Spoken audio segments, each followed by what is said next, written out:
Grant Cardone says buying a house is the worst investment you can make. He says the middle class has been sold a lie that your primary residence is not an asset, that the American dream of homeownership is actually a financial trap dressed up in a white picket fence and a 30-year mortgage that quietly destroys your ability to build real wealth. He says this loudly, repeatedly, on every podcast that will have him. And he has $4 billion in real estate to say it from. And here is the uncomfortable part. He is not entirely wrong, but the way most people interpret his advice leads them somewhere he never intended. And the gap between what Cardone actually does and what his followers actually do is where most people quietly lose. So today we are going to do something nobody on either side of this argument bothers to do. We are going to run the real math. Same starting point. Two people, two completely different interpretations of what smart real estate looks like. And we're going to follow the money all the way out to year 10 without flinching. Stay until the end. Because the number that closes this video is not the one either side wants you to see. Here is the fair setup. Steve and Marcus are both 30 years old. Both make $85,000 a year. Both have $80,000 saved. Same starting line, same city, same moment in time. Steve does what most people do. He buys a primary residence, $400,000 home, 20% down. That is his $80,000 gone. 30-year fixed mortgage at 6.8%. His principal and interest payment is $2,091 a month. Add property tax, insurance, and a proper maintenance reserve. And his all-in housing cost is around $2,800 a month. He owns a home. He is building equity. He is doing what his parents told him to do, and what every financial planner with a laminated certificate on their wall has told every client since 1987. Marcus listens to Grant Cardone. Cardone says your primary residence is a liability. It eats cash every month and produces nothing. He says if you want to build wealth through real estate, you buy income-producing property, multifamily, units that pay you. He says rent where you live and own what others rent. So Marcus rents an apartment for $1,800 a month, and he takes his $80,000 and uses it as a down payment on a 4-unit apartment building priced at $380,000. He puts $80,000 down, finances $300,000 at 7.2% on a commercial loan. His mortgage is $2,039 a month. His 4 units rent for $1,100 each. Gross monthly income, $4,400. After mortgage, insurance, property tax, vacancy reserve, and maintenance.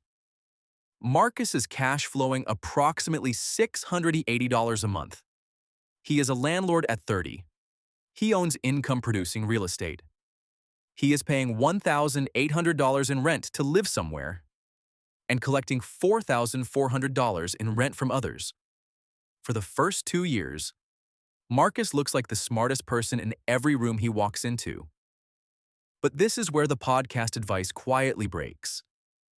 This is not a 30-year fixed mortgage. This is a timer.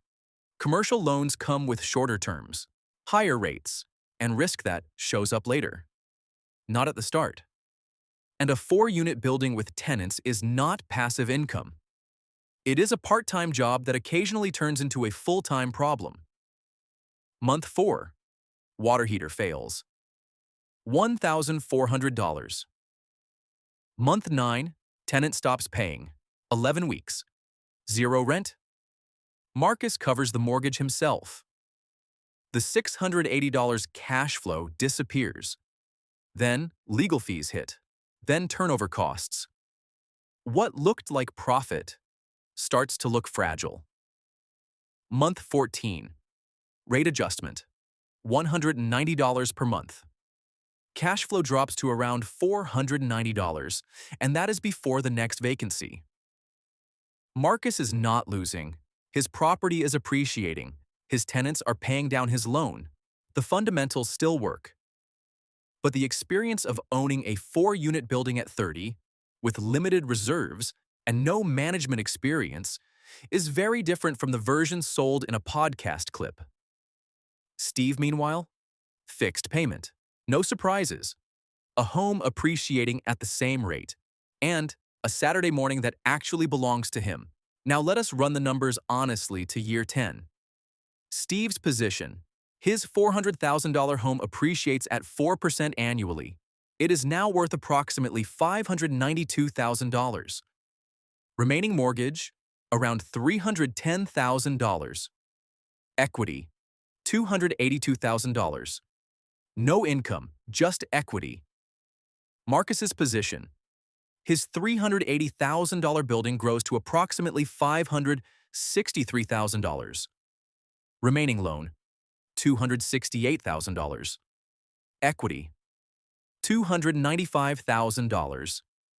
Cash flow over 10 years, not the perfect $81,600.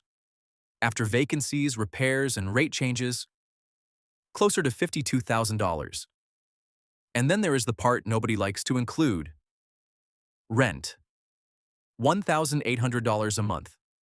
10 years, $216,000. Gone. No equity, no asset, just a place to live. So here is the real outcome. Marcus, $295,000 equity, $52,000 cash flow minus $216,000 rent equals $131,000 net contribution. Steve, $282,000 equity. No stress, no tenants, no surprises. After 10 years, the boring decision wins, and it is not even close. Now, before Cardone's fans start typing, this is not actually the strategy he teaches at scale. He does not tell people to buy 4-unit buildings. He tells people to buy large multifamily, 50 units, 100 units, where one vacancy does not matter, where management is professional, where scale actually works. And he is right about that math. A properly operated 100-unit building performs very differently. The problem is access. That kind of deal requires millions in equity. Experience, track record, credibility. Things a 30-year-old with $80,000 does not have yet. And this is the gap. What Cardone preaches and what most people can actually execute are two completely different games. And here is the part most people miss. If Marcus scales correctly, if he survives the early years, if he builds reserves and experience, by year 15, this outcome can flip completely. But most people never get there, because execution breaks before the math plays out. So here is the honest truth. Cardone is right about one thing. A primary residence does not generate income. Full stop. It appreciates, but it does not pay you. And yes, many people become house poor, locked into payments that leave nothing left to invest. That is real. But the 10x rule breaks in one specific place. Execution. Thinking 10x does not matter if your execution is still 1x. Buying a property that requires skill, reserves, and experience you do not have does not make you a 10x investor. It makes you overexposed. The same way stock investors fail. The math assumes perfection. Perfect tenants, perfect timing, perfect discipline. Almost nobody executes perfectly on their first deal. Steve's home is not exciting. It will never be featured on a podcast. But it works. In good markets. In bad markets. With perfect decisions or imperfect ones. It asks very little and still delivers. So here is the real answer. Cardone is right, but only at scale. He is right, but only with experience. He is right, but only when the execution matches the ambition. For everyone else, the path that actually works is not extreme. It is sequential. Start with stability. Build equity. Learn the game. Then, scale into income-producing real estate when you are actually ready to operate it. That does not sound impressive. It will not go viral. But it is the path that actually finishes. Because Grant Cardone is worth $4 billion, and he is telling you to think bigger. What he is not telling you is that bigger comes with a cost most people are not ready to pay. And if you are not ready yet, a fixed mortgage, a home that is yours, and equity building quietly in the background is not the enemy of wealth. It is the foundation of it.